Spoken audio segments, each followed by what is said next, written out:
Nine, pension plans along with the January 25th update. Heck, Thank you. you're not Heather, right? I'm not. I'm not. Introduce it. Hey, thank you so much for having us, Mr. Mayor. Thanks for having us. And my name is Randy Snipes. I am standing in for Heather. She had some other plans for this week, so she asked me to stand. She is my partner. I'm joined by Allison Barksdale, another team member of ours. All right. Thank you, sir. You have the floor. Thank you.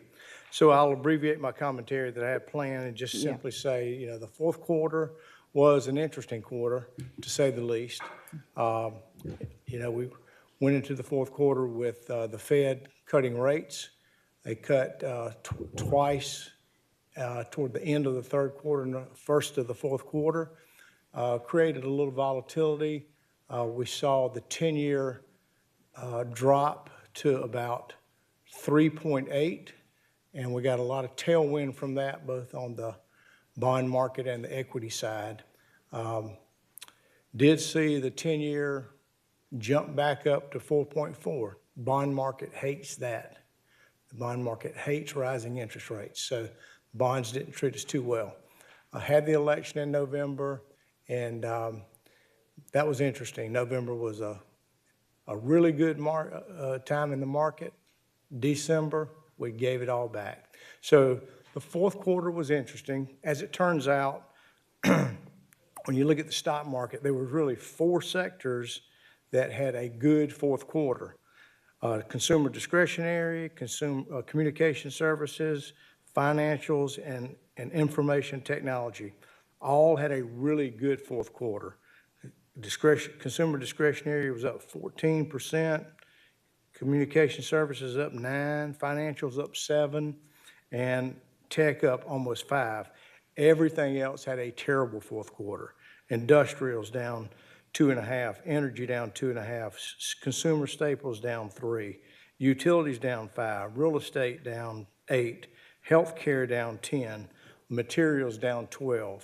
So fourth quarter was pretty tough, and it was really tough for the international markets as well.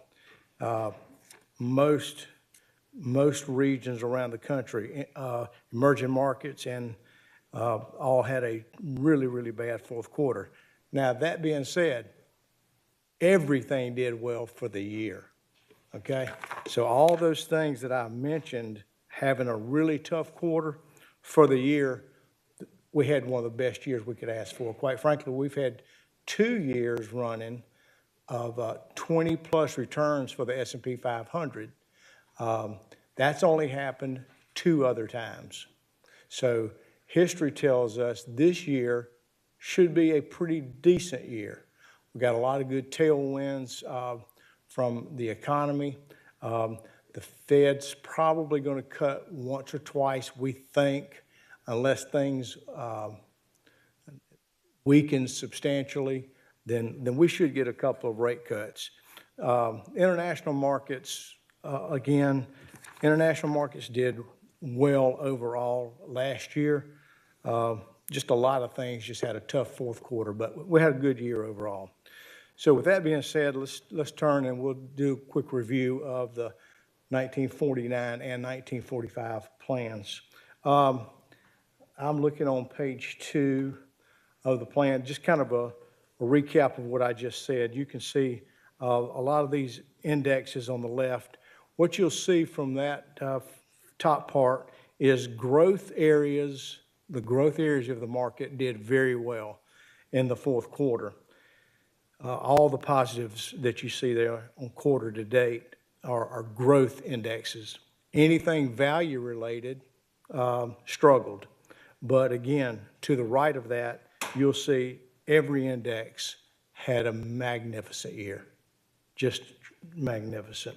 And you'll see, again, to reiterate what I mentioned earlier at the bottom of page 2, that there was 4 sectors of the market that did well. Everything else struggled. Turn to page 3. Again, talking about international markets, really tough fourth quarter, but a pretty decent year. The international markets have trailed the U.S. markets for a long, long time, many, many years. But we did get some positive returns for the year from different markets. Far East did well, China did well for the year, Taiwan did well, Malaysia did well. So a good year overall for the international markets. Turn to page 4, and you'll see, again, I talked earlier about the 10-year was at dropped to 3.8. Well, fixed income markets love that, and fixed income markets were doing very well until the 10-year jumped from 3.8 back up to 4.4, 4.5. So it put a lot of pressure on the value of fixed income. But again, for the year, they just did okay. They kind of did what you want fixed income to do. They make you a little money. They still have very much a defensive characteristic. So should interest rates come down, should things weaken, whether it be the market or the economy, that's what those bonds are there for, is to help support the portfolio overall. Okay. So we'll go to page 5 and take a look at the 1949 plan. And on this page, I'll just look at a couple of areas. One being the upper right-hand quadrant that shows the beginning market value of the 49 plan was $70 million.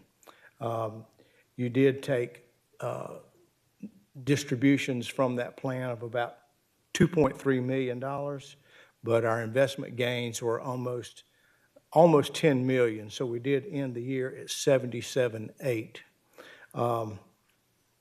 The allocations for this plan are in line with the Georgia Code for large plans.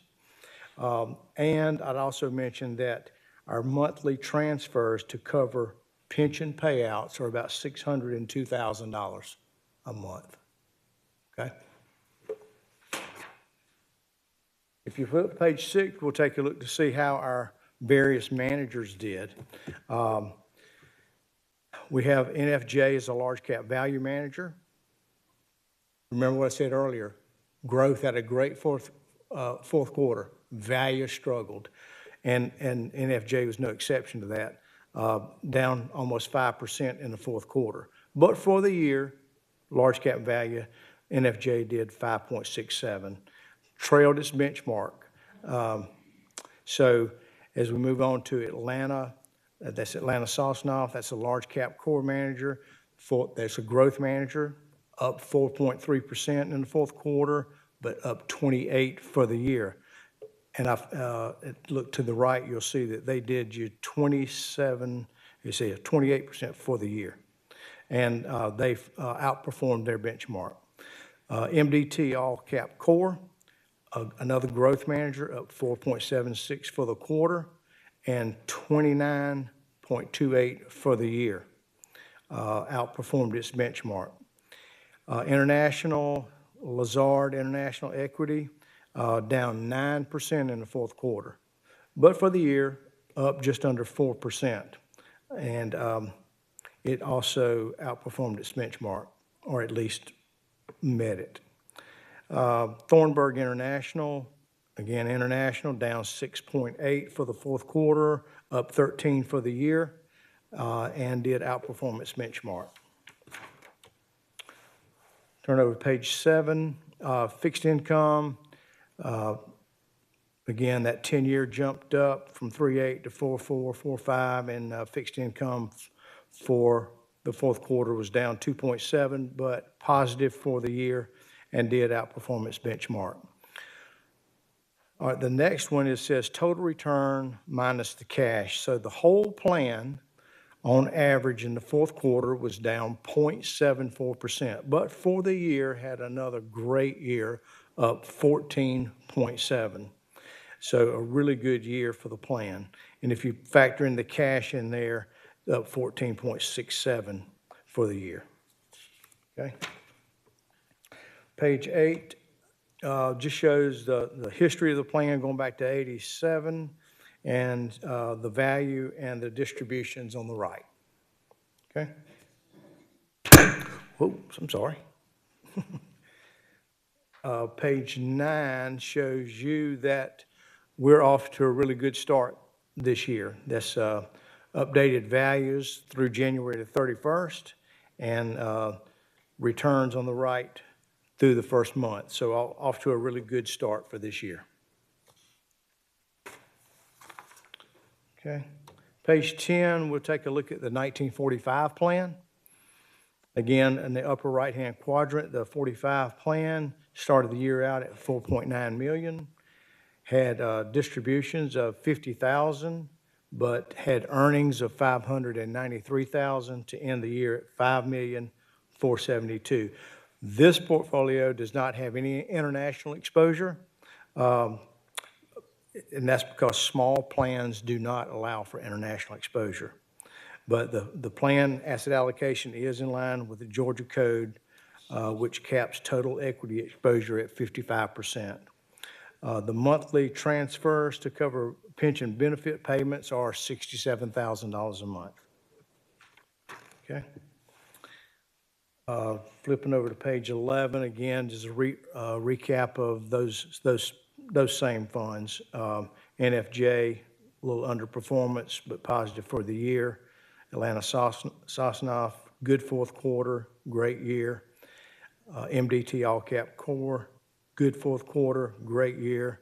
Fixed income, tough fourth quarter, positive for the year. Total return on this plan was 12.5% minus the cash, and 12.3% when you include the cash. Okay. Page 12 shows the history of this plan going back to '96, the values, and the distributions. Okay. Page 13, again, great start to the year on each one of those managers.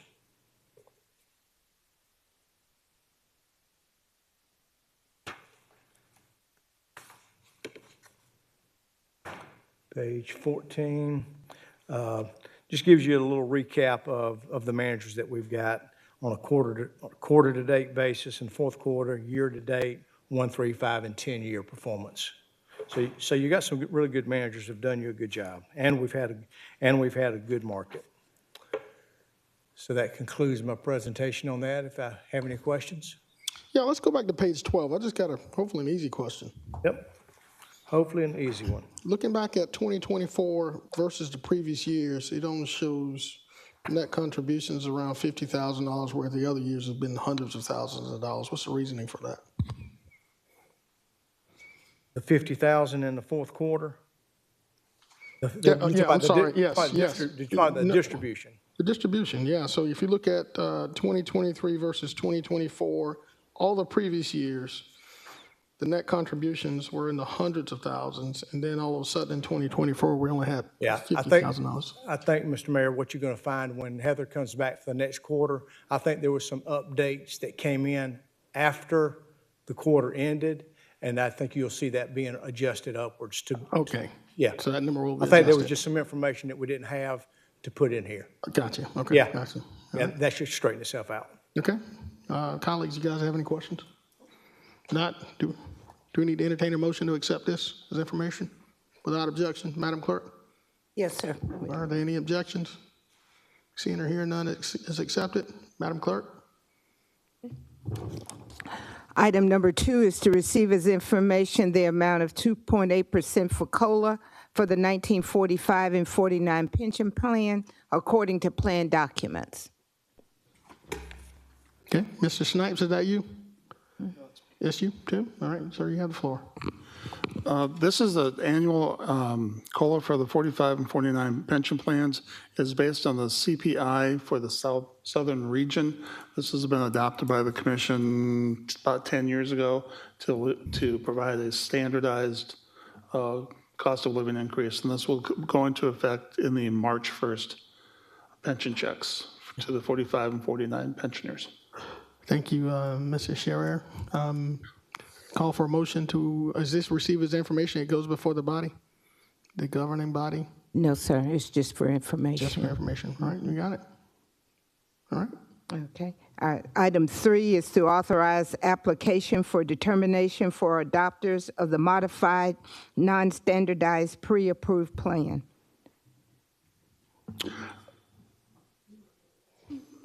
Director, interim director. Shara? Thank you. Our GMABS 2 plan is not a standardized plan, and with the changes that were just adopted, we need to have IRS approval, and this is an application to provide that. Okay. Does that require a vote? Yes, sir. All right. Need a motion. Need a motion. Chair cannot motion. So moved? All right. Madam Administrator, will you second that? Second. I have a motion and a second. Madam Clerk, you want to do a roll call vote, or we just want to, how you want to do it? Mr. Schreier, Yes. Mr. Mayor, Yes. Ms. Allen. Yes. All right, that motion carries Thank you so much. with Mr. Johnson and Mr. Guilfoyle out. Thank you, Madam Clerk. Does that conclude our business for today's agenda? Yes, sir. That does. This meeting's hereby adjourned. Thank you guys for being here. Mr. Snipes, you did a great job filling in. Thank you so much.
Ladies and gentlemen, I apologize for our tardiness. We're going to get started in just a second. We're about one colleague short of having a quorum. And as soon as we get one more colleague, we're going to start this meeting. So if you know a colleague that's serves that's not here, call them on the phone and text them to hurry up. All right? Thank you.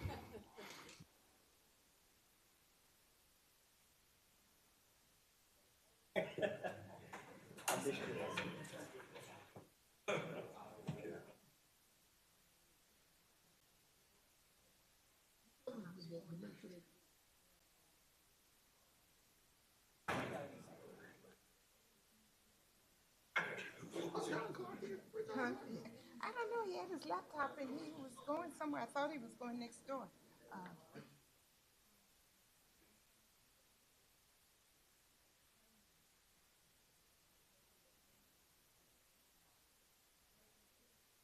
I'm gonna ask Ms. Cole. Synopsis on what is correct.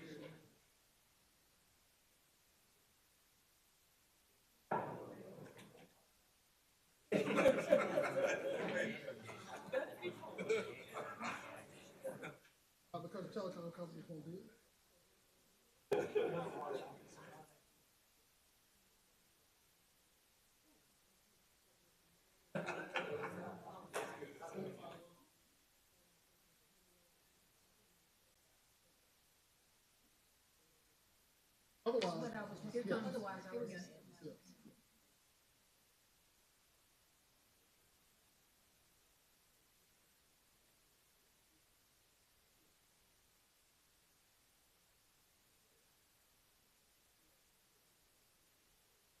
Where you been, man?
Good afternoon, ladies and gentlemen. It is now 2:17 p.m. Thank you guys for being here again. We apologize for our tardiness. Madam Clerk, let's call this meeting to order. Yes, sir, Mr. Mayor. Thank you. Call your attention to the invocation portion of our agenda, which will be shared with us today by Pastor John Seeby, Senior Pastor of the Wildwood Christian Church, after which would you please stand for our Pledge of Allegiance. Thank you.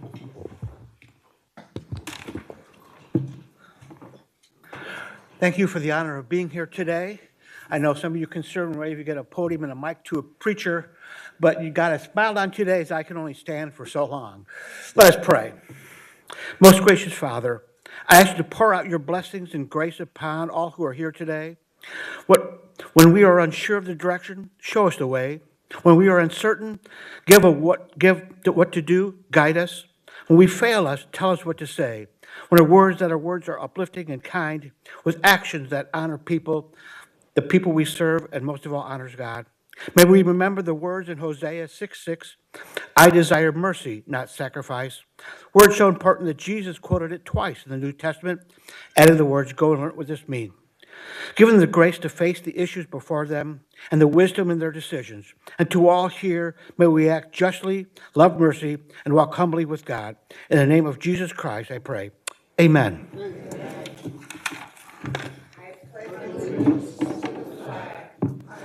States of America, and to the republic for which it stands, one nation, under God, indivisible, with liberty and justice for all.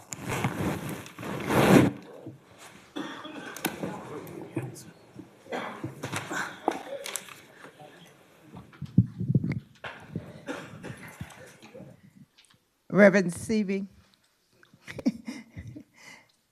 No, you just stay right where you are. I'm coming to you. Okay?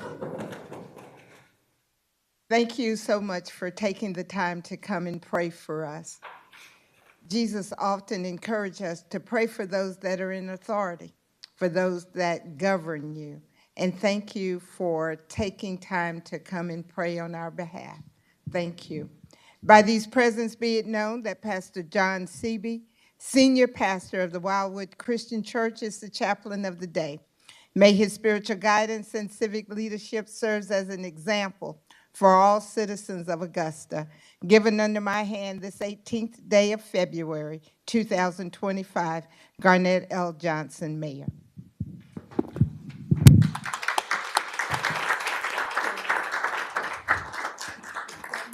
Pastor Seavey, thank you so much for being here today, and we appreciate you praying for us. Thank you so much. All right, Madam Clerk, let's keep moving.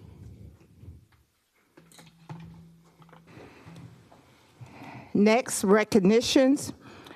HR Director Anita Ruckert will acknowledge, and the Augusta Commission would like to offer its congratulations to the 2025 January Years of Service 25 to 50-year recipients.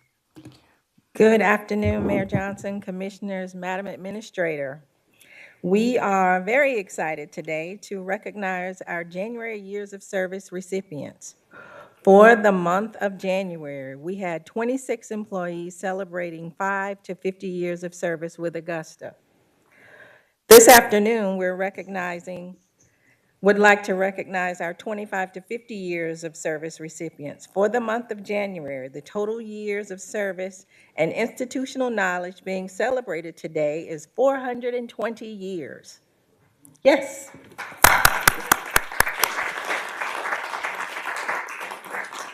So when I call your name, please come forward. Erica Bowers, Tax Commissioner's Office, 25 years.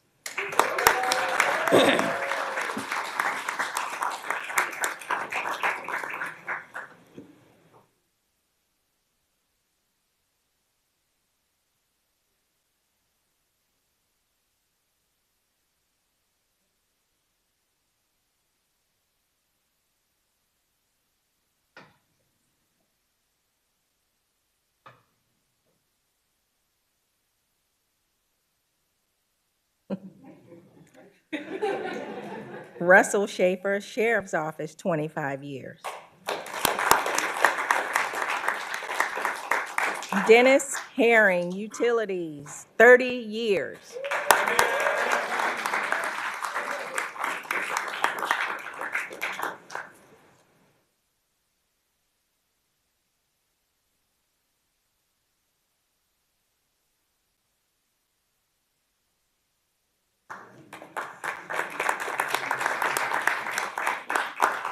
Bobby Dudley, Utilities, 30 years.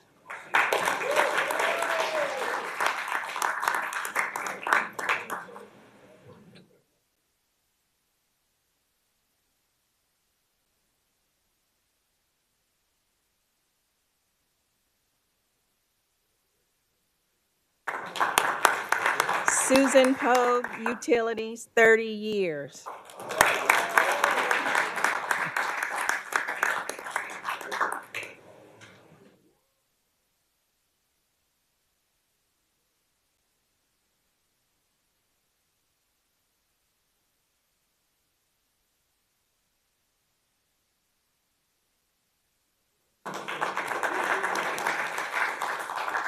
James Joyner, Engineering, 30 years.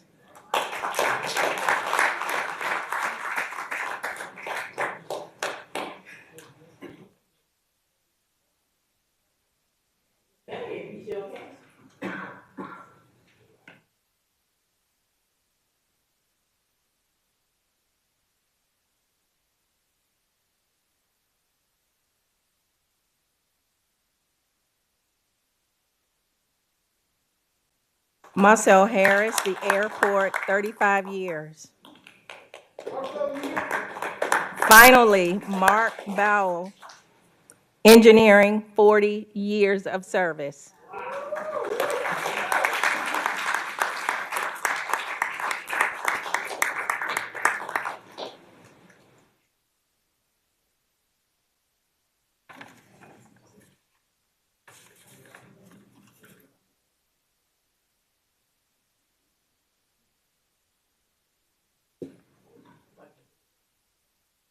Again, congratulations to our January years of service.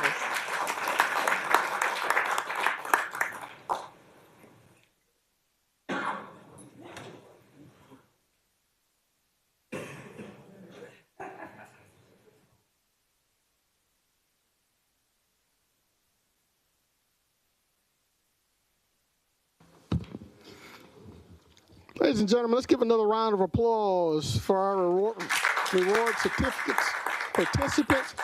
420 years to this beautiful city of Augusta, Georgia. Ain't that amazing? Madam Clerk, let's continue. Call your attention to the delegation portion of our agenda. Item number B, Mr. Moses Todd, I love Augusta, discuss House Bill 581, Augusta, Richmond County, Georgia, opt in with the voters. Thank you, Madam Clerk. Mr. Todd, former Commissioner Todd, thank you so much for being here, sir. If you will, for the record, please state your name and address. Moses Todd, 2747 Deans Bridge Road, Augusta, Georgia. Mr. Mayor and Commissioners, as the mayor stated, I'm a former commissioner, so I know, the responsibility on that side of the dice, as well as this side, as far as the taxpayers go. This morning, I attended a public hearing and made some comments, and I'm probably going to, kind of repeat myself. But the bottom line is that the citizens of Augusta, Richmond County voted to opt in. And we've been generous to this government over the last 30 years as far as special purpose local option sales taxes. We passed them 9 or 8 out of 10 times. We gave you the tier. We gave you the 0.5% for the Coliseum. And we don't seem to get release as far as the property tax go because of this automatic reassessment or reevaluation of property based on sales in the areas surrounding your properties.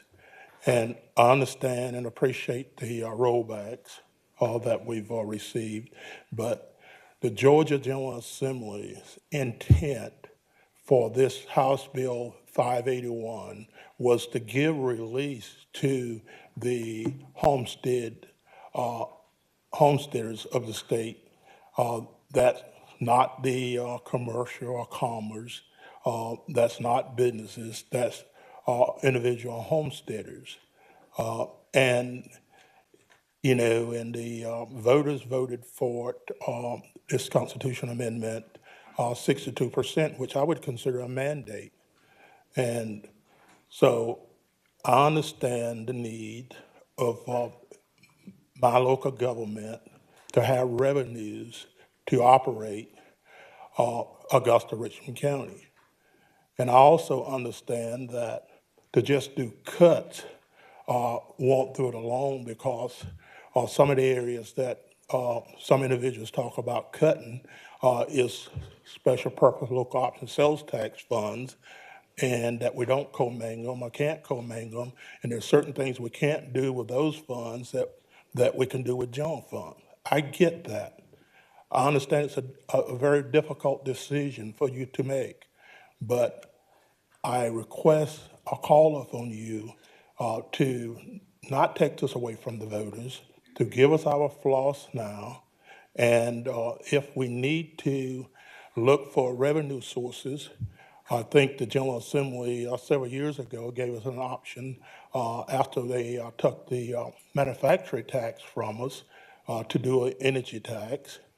And There's certainly, if you're going to opt out, and I beg of you not to, that at the same time with the same vote that you do a floss where the citizens and taxpayers of Augusta Richmond County vote is taken serious and respected. Those are my comments. Thank you. Commissioner Todd, can you repeat that? So you're saying, repeat that regarding the floss. If we opt in, you suggest that we move forward a floss, or if we, Yeah, if you opt out, I'm suggesting that you move forward with a floss at the same time with the same vote. as we opt out, okay? Yes. That's noted. Now, colleagues, I don't see anyone else in the queue. Mr. Todd still has another minute. Anybody want to ask a question and provide any additional feedback? Commissioner Todd, I certainly thank you for being here and also offering some sense of compromise regarding this very difficult decision. Ladies and gentlemen, as you know, every community in the state of Georgia is dealing with this and tossing with this important decision and how it affects their communities. Former Commissioner Todd, we appreciate you being here and your advocacy, and thank you, sir. Don't have any questions from the colleagues. Madam Clerk, I think that takes us to the next delegation. Our next delegation, item C, Mr. Brian Green, relative to the necessity of outreach and public information. Good day, Mr. Green. Good to see you, sir. For the record, please state your name and address. Brian Green, 2429 Mount Auburn. You have the floor, sir. Mr. Mayor, thanks for being here. I would like to briefly, if I could piggyback on that. I happen to have to attend one of those meetings concerning homestead, not a homeowner, but I was greeted in Augusta with that $300 impact to get my car registered. So I've kind of contributed to the cause somewhat. That's when I first moved back home. But it was good to hear that because it looked good on me as a voter when I briefly read over it. Henceforth, I thought it would be something that would help homeowners, though I'm not one myself, so I'm gonna stay in my lane. But as far as the meeting goes, it was an enlightening meeting, the one at Warren Road. And to the commissioners that was there, you just show you want to move this community forward because we all are busy. We all are busy. We all have things to do. So the commissioners that was there, proof is in the pudding. My theory, my philosophy is either you're there or you're not. But I will say, speaking with some people in the audience, they felt that meeting was very enlightening, I would say. And I just want to share that with you. Concerning outreach, my first point of outreach is to the commission. How can we as a community help this commission? We've got 10 qualified individuals that were elected based on the majority vote of their districts. How can we as a community help this commission now in 2025? Let's go ahead and move this community forward. You know, I think it's time with all the things pending. We can go down a whole list of things that, you all have to deal with, the community has to deal with. I just think we need to, ask that question here. If you are a commissioner and you want to have an idea on how to move the community forward, I would like to throw this out here to do that and not have it cost the community any more money. I know there was maybe some talk about, I don't know, administrative assistant and family time. Well, my study group and I came up with something that you all may be interested in. And that is, with a probably $300 to $400 commitment from each commissioner out of the commission stipend, you can get somebody up in here, $3,000 a month, $36,000 a year, no cost to the community. They can take messages for you, everything, and they can, the whole bit. So the beautiful thing about that is no cost to the community. And as far as, us being away from the family, I can surely relate. There's time I've been away from my family quite some time. And I can imagine the deputies on our road, on our streets that are away from their families 12 hours, chasing some very unseemly individuals around. So I just want to throw that out. The next outreach I think we need to outreach is for the homeless situation. We got to do a little bit more, ladies and gentlemen. Just the homeless task force, that's great. You can meet 9 to 5. We're not going to get it done. We're not going to get it done 9 to 5. Just not going to happen. We got to get in the trenches with it, just like they get in the trenches to do the point in time count. We've got to get in the trenches with that. We got to either move more to get folks in a program or back home with their families. It may not be pretty. It may not sound pretty. Well, we got to do that. Our numbers fluctuate, sometimes 600 homeless, 400, 500. I try to keep up as much as possible.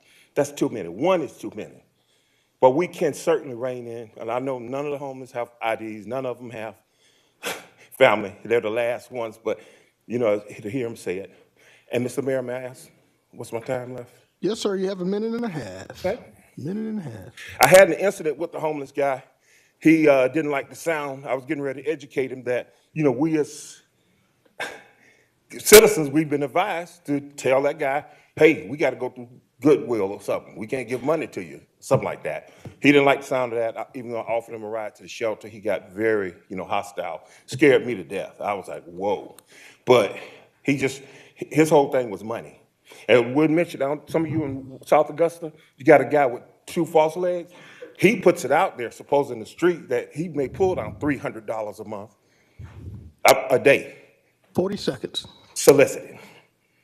And as far as information, I think if you own this commission here, or you're a department head in this room, I just think you need to be a little bit more, to me, think about being more accessible to the community. One lady, I called for a whole week, and she mentioned to me that, well, Mr. Green, you know, it was the storm. I said, oh, the storm, the same one I had? So a week later, you know, and her contention, I said, well, I wonder if somebody told you because of the storm, your check's gonna be late, you know, for a week. That should be okay. You know what I'm saying. I know it sounds, but we can do better. I don't wanna call any names or whatever, should the department managers here. I'm just gonna leave it at that. Let's do better being available for the citizens of this community. That's my outreach, that's my information. 5 minutes and 1 second, right on the head, Mr. Green. You know how to time it, sir. You could have gave him some of Moses Todd's. No, we couldn't do that. Chair recognizes Mayor Pro Tempore, Commissioner from the 10th Wayne, Guilfoyle. Thank you, Mr. Mayor. Mr. Green, thank you for coming before us and hitting on some of the issues that we all face as the challenge here. Probably the best way of communication is answering your phone and responding back to the constituents when they call within a reasonable amount of time.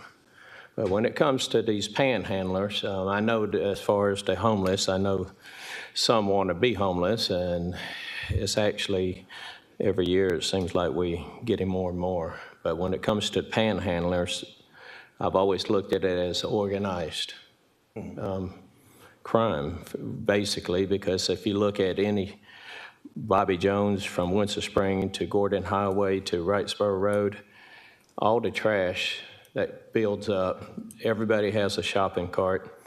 But I seen it one morning where 3 of them got out of a little Maxima. I took a picture of it and put it on Facebook. That was early Sunday morning. And so some is in need, but not all. And we have to hopefully address this here in the future, because if not, it's going to get out of hand. It'd be like what San Diego, California, et cetera. So I definitely appreciate you coming before us. Mr. Mayor. Yes, sir. I'll just say this, and I'll be very brief. Very brief. I called the Department of Transportation. It is actually illegal to solicit on the highway, the side of the highway in our state. So it's not illegal. You cannot solicit it. It's hazardous for more reasons than one, as far as Commissioner Guilfoyle was speaking to. So we can enforce that, and let's not confuse that with panhandling. Panhandling is legal by the Supreme Court, if I'm not mistaken. That's not panhandling. When you go out there by the freeway, that's illegal in the state of Georgia, according to the Department of Transportation. We can't enforce that. Mr. Green, that's good to note, and thank you for that information. Appreciate you. Thank you for being here today. All right, Madam Clerk, does that conclude our delegation? If it does, Yes, sir. the chair yields to the commissioner from the 5th. Commissioner Don Clark has asked for a point of personal privilege. Thank you, Mr. Mayor. Hey, I wanted to make a public announcement. I advocated a year ago to the state delegation because I saw that we didn't have a point of recognition for our veterans from the community. So on an annual basis, and we're doing this, we'll be taking a busload of veterans from the greater Augusta area to the state capitol to be recognized by the State House and by the Senate for a select amount of our veterans from the community to represent our collective veterans from the greater Augusta area to be recognized for their service.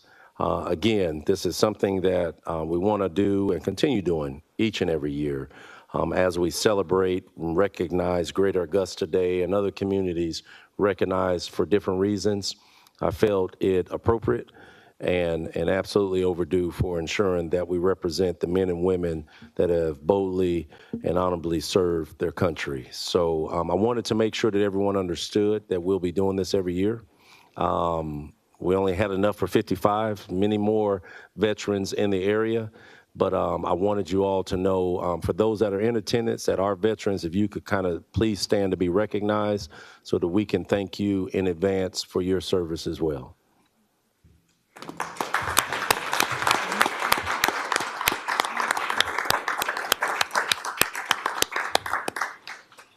All right, thank you, Mr. Mayor. Yes, sir. Commissioner Clark, thank you so much. It's always great to get groups together in Atlanta before not only our legislative delegation, but our state legislatures. Madam Clerk, I'm going to take a point of personal privilege to also remind my colleagues on the commission, and it's not on the agenda, today is the due date for our Charter Review Committee assignees. So I would ask that those names be submitted to our clerk of the commission via writing or email or however you want to get them to them, but I think they're due today. Madam Clerk, what time you leave? I know you don't leave here about 11 o'clock at night, so what do you want the deadline to be? 11 be fine. Okay. Just make sure, please, that you get your designees to the clerk so we can make these public, because I know there's a lot of interest in this. Most importantly, we'd like the Carl Vinson Institute of Government started on this much-needed process. And with that being said, Madam Clerk, let's move on to the consent portion of our agenda. Okay. Mr. Mayor, before we go to our consent agenda, can we please address the addendum agenda because it impacts the regular Yes, ma'am, consent we may. agenda, if we could. And I think Director Delaney, there was a question regarding some of the corrections in the addendum, if you don't mind addressing those for this governing body. Good afternoon, everyone. Everything within your packet is correct, but on the title, failed to put in the portion that it had gone before Planning Commission. So we're looking for concurrence with the Planning Commission. So for item number 1, the final plat, we're seeking concurrence with the Augusta Planning Commission regarding the final plat for S996, which is Knox Place Phase 1. Nothing in the packet has changed. We just kind of fumbled a little bit on the title. And then on SE Special Exception 2502, this is also a request for concurrence with the Augusta Planning Commission to approve a petition that would allow for them to establish a privately owned and operated recreational facility. It's about 1.49 acres, and all of the conditions are already in your existing packet. I can field any questions. Are there any questions before I ask for that this be added without objection? All right. Okay, so we're receiving the addendum agenda without objection. I don't hear any rejection, so let's add these addendum items to the agenda. Yours on the back. All right. Chair recognizes Commissioner Mayor Pro Tempore from the 10th, Wayne. Mayor, I'd like to see if we could add number 25 to the consent agenda. Number 25, sir. Yes, ma'am. That's the bridge across the canal. All right. And 26, I'd like to recommend Ms. Lynn Bailey, if my colleagues don't have a problem. All right, we'll get to that one just a second. All right, so let's add 25. Thank you, Mayor Pro Tempore. Chair recognizes Commissioner Catherine Smith Rice from the 3rd. Yes, thank you, Mr. Mayor. I'd like to consent item number 24, if my colleagues are okay with that. It's already on consent. All right. I can't, yes, okay. It's already on the consent agenda. Oh, good. Commissioner Rice. Good. Thank you. All right. Chair recognizes Commissioner Jordan Johnson from the 1st. Thank you, Mr. Mayor. I have a quick question on 25. I'm in support, but I have a question regarding any funding. Madam Clerk, can you just, for the sake of Commissioner Johnson, just take 25 off of the consent? Okay. Item 25 is a motion to approve entering a MOU, a Memorandum of Understanding with the Augusta Canal Authority for installation and construction of a pedestrian trail and bridge along over Augusta Canal to create opportunities for greater access to the public levee trail. All right. I'll tell you what, we're just going to pull it You just gonna, Well, yeah, just hold it. We'll come back to it, okay? okay. All right, colleagues, I don't see anybody else in the queue. Right now, we don't have Mr. anything. Mayor, I think the administrator would like to request that item 3 be added to consent. Item 3 on the addendum? Yes, sir.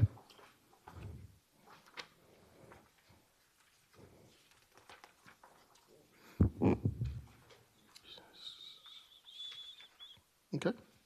Colleagues, y'all had time to read this?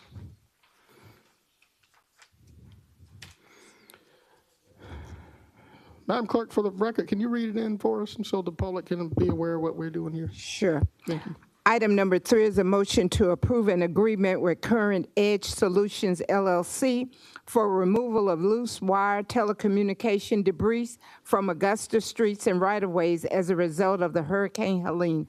The agreement is not to exceed $40,000 and will be funded from contingency. Thank you, Madam Clerk. Colleagues, this is, as you know, we've struggled with removing telecom lines and that we have 3 providers that, in my opinion, have not done a good job of getting it removed. We have a provider that's going to help us. We hope to recoup these costs from those telecom providers, so that money that's coming out of contingency should be reimbursed. So it's not money that we're expecting to spend. So I want to recognize Commissioner Francine Scott. Thank you, Mr. Mayor. Have we been in touch with the telecom companies, and are they willing to reimburse us if we go through with this? Or this is maybe, we don't know, we'll do it and see if we can get our money later? I'm going to let the administrator, I know the answer to that, Madam Administrator. Good afternoon. Yes, we have had numerous conversations and documentation correspondence back and forth with the various telecommunications providers.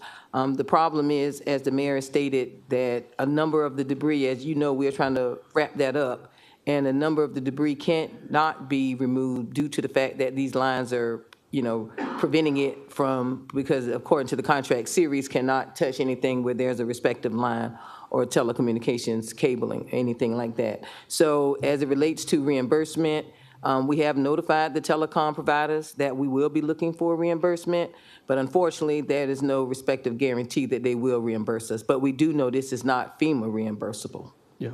Can we have Attorney John Matten to come up and just to also, Commissioner Lewis, I'm going to come to you, but Attorney John Matten kind of led the efforts on this. Yes, good afternoon, everybody.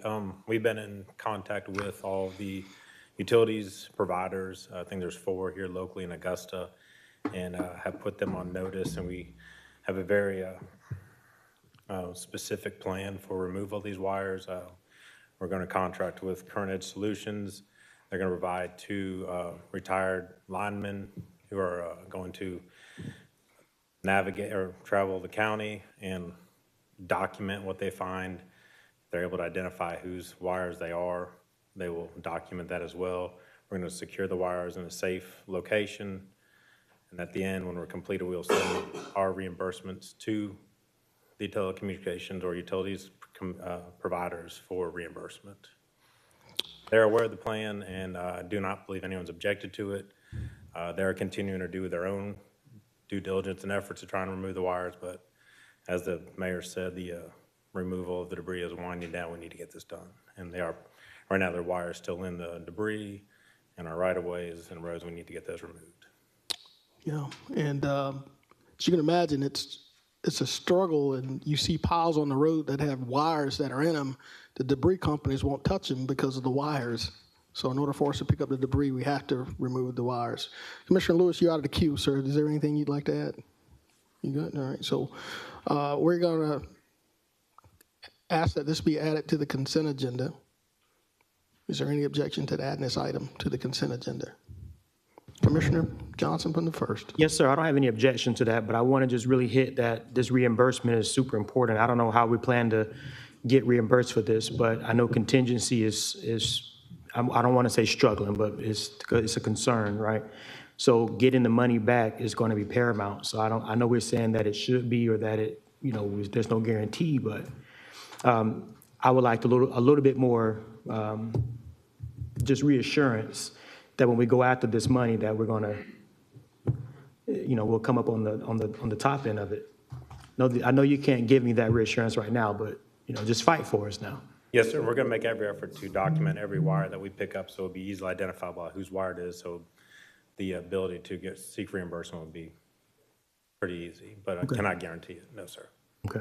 Yeah, and Commissioner Johnson, I share the same sentiment in that, if we can't get the lines up, the debris haulers can't remove the debris, so we're catching it on one end or the other. So, but I believe that we have great telecom partners in this community, and that we're assisting them, and they're going to make it right by helping us remove the debris. I see one in the audience. I'm not going to call him out, but I have his full confidence that this debris will be removed, and we're just asking for some help so that we could meet this 180-day, 100% reimbursement from FEMA in the state of Georgia, because if we can't remove the wires, we can't meet that deadline. All right? So is there any objection to that consensus, adding to the consent agenda? I'm not going to call them out. All right, hearing none. Madam Clerk, I think it's added to the consent agenda. Thank you, colleagues. All right.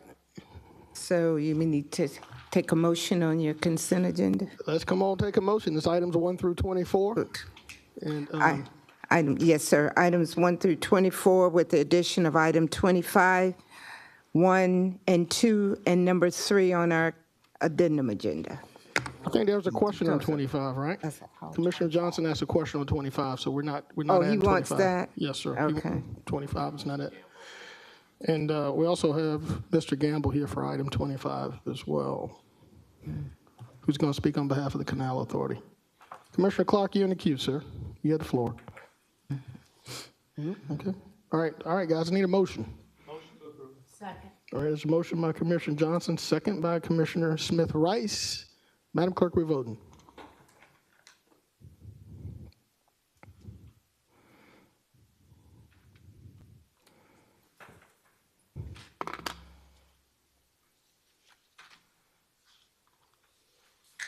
It's unanimous.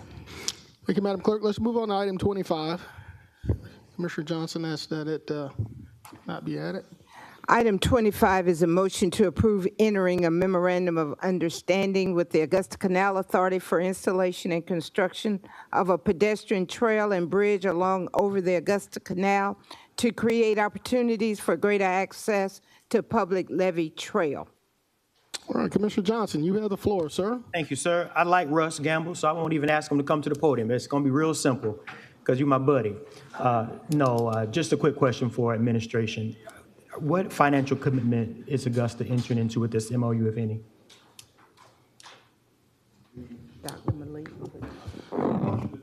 Well, come on up, Russ. Come on up. Mr. Gamble, you got to come on up. For the record, I need you to state your name and address, please.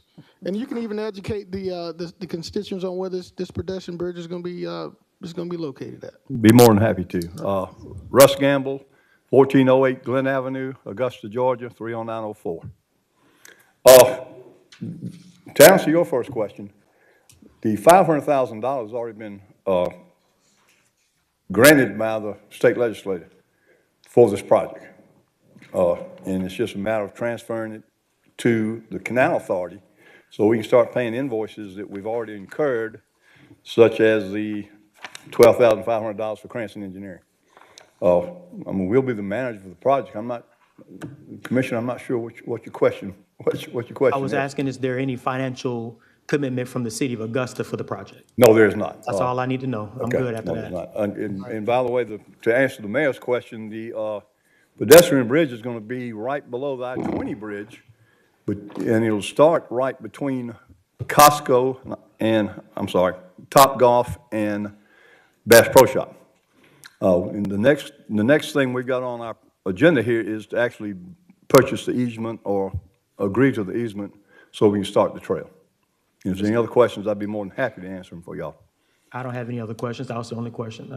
Mr. Mayor, motion to approve. All right, there's a motion to approve. There's a second. I heard Mayor Pro Tempore chime in first. Wayne Guilfoyle, motion in the second. Commissioner Smith-Rice, you need to add anything else? No, I was going to say. All right, let's vote, Madam Clerk.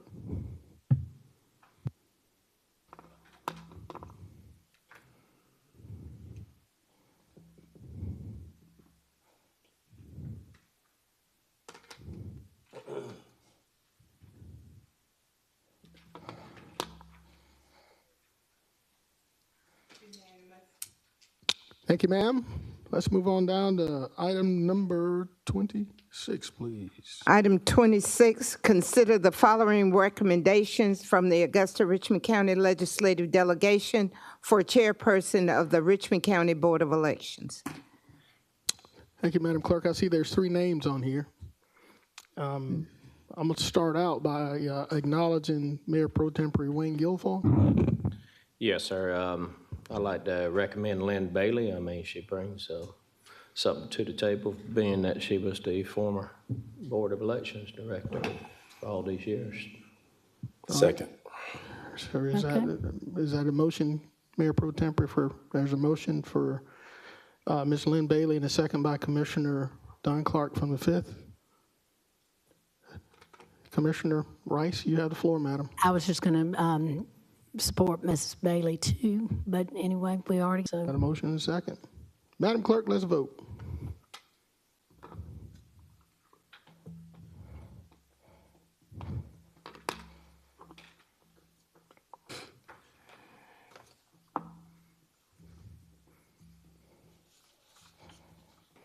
It's unanimous. Thank you, Madam Clerk. I think we say the best for last. All right, let's get with it. Item number 27, discuss and approve path forward for House Bill 581, floating homestead tax exemption. Thank you, Madam Clerk. Administrator Allen, the floor is yours. Yes. As you all know, the city of Augusta has until March 1st to make a decision as to whether or not they want to opt in, which is where you currently are now, or opt out of House Bill 581. The city has held all 3 public hearings that are required in case you do want to opt out of the House Bill 581. So today is pretty much on the agenda for additional discussion and a decision on how you would like to move forward on House Bill 581. Thank you, Administrator Allen. Colleagues, I know the Georgia General Assembly is certainly entertaining some additional options. I don't know where they are with that, but we do have a March 1st deadline that stand before us now. I don't know where we want to be with that. Is there any additional comment?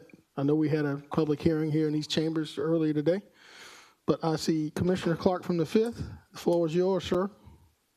Hey, I wanted to, first of all, give a point of acknowledgement to the administrator, to our interim finance director, and to our tax assessor for, number one, leading the charge of being the subject matter experts to educate the community, but all of us involved. I know everyone keeps saying that there was a 62% vote. What we are really finding out is I don't think everybody truly clearly understood what they were voting for, unfortunately. And in this situation, this was a point of effort for every county in the state to ensure that they appropriately inform their constituent base after the fact.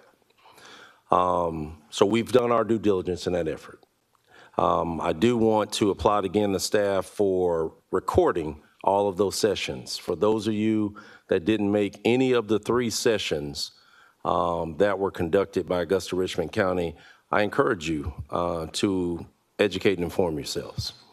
I think most of us have shared the videos in some regard on social media and otherwise, but I think it's important that everyone understands that this is the decision that we're going to have to make based upon what is the benefit of our community, just like every municipality in the state will have to do. So again, I would highly, highly encourage everyone, don't rely upon the rumor mill with something like this, because there's a lot of misunderstandings, there's a lot of moving parts, and more importantly, there's a lot of opinions. But the only way that you can really reinforce any level of understanding is to get fully informed. Again, Madam Administrator, and to our staff, I thank you all for doing your due diligence to inform our constituency and even all of us here on the commission. But I wanted to bring that point of acknowledgement open that there's still time for everyone to get informed with it. Thank you, Mr. Mayor. Thank you, Commissioner Clark. Chair recognizes Mayor Pro Tempore Wayne Guilfoyle. Thank you, Mr. Mayor. I would also like to reflect on these past 3 public meetings every time I went, I actually learned something new. Our intern finance director, as well as Scott Roundtree, our tax assessor, as well as our administrator. We appreciate all of y'all being there, and as well as the citizens that's been going to the meetings. Actually, we had some citizens go from the first meeting to the second, just to see if we changed the format, and we did. The directors did change a few of it, but now I believe would be the best time for the colleagues to discuss this, the pros and cons, because what I have found out, this is a double-edged sword. It's only going to help a handful of people, but it's going to hurt a lot. I naturally didn't vote for it back in November, nor did my wife, because there was too many unanswered questions. And to this day, there's still unanswered questions. I'm not going to cherry pick anything out. I'm just going to look at it from a whole picture and base my judgment off of that. But I think the best thing we could do, Mayor, is pause on this till next week, and then we take action. All right. All right, sir, is that in the form of a motion? You want to pause it and? I'll second it if All it's a motion. All right, there's motion and a second to move this to next week's committee agenda, or maybe special call meeting? Can I ask? Yes, sir. Point of privilege, Mr. Mayor. Yes, sir. Can I talk to the administrator? Direct my question to the administrator. Regarding this topic, House Bill 581, regarding this? Yep. Yes, sir, you may. Madam Administrator, let's look at other avenues as well in regards to this House Bill 581. I know other cities are doing something thinking outside the box. Let's see if we could do the same. Yes, sir. Thank you so much. Thank you, Mr. Mayor. All right, Attorney Plunkett. I was just going to say, Mr. Mayor, that you need to have a special call meeting for next week if you want to potentially opt out. I mean, I think we could do it at the same time as the 11 o'clock meeting. Yes, we could. So it's going to be added to the agenda, special call agenda. All right. Commissioner Francine Scott from the 9th. Madam, the floor is yours. Thank you, sir. I was just going to say what Commissioner Guilford was saying, that maybe we need to look at some options if we're going to opt out. Also, I believe it's House Bill 92 that's discussing in session right now. So we do have time to see what's going to come out of that as well. And I do agree we should look at next week making a decision. Thank you, Commissioner Scott. Madam Clerk, we have a motion and a second. I guess we need to have a vote on that. That's moving to next week's special call meeting agenda. We gonna vote? Can we get a vote? Yeah, Oh, we're waiting on the system. There we go. Oh, I thought you said, I'm sorry, I misunderstood you, sir. You know, this commission went faster than some committees. No, we got one more. Don't jinx us. We got a couple more. I'll admit it. We got these two addendum items. No, we've done those, sir. 1 and 2? 1 and 2, yes, sir. All right, okay, good. They were correcting 1 and 2 on the gotcha. regular All right. agenda. All right. Good. We did a two-step, two-step. Mr. Lewis is gone, and Jordan Johnson.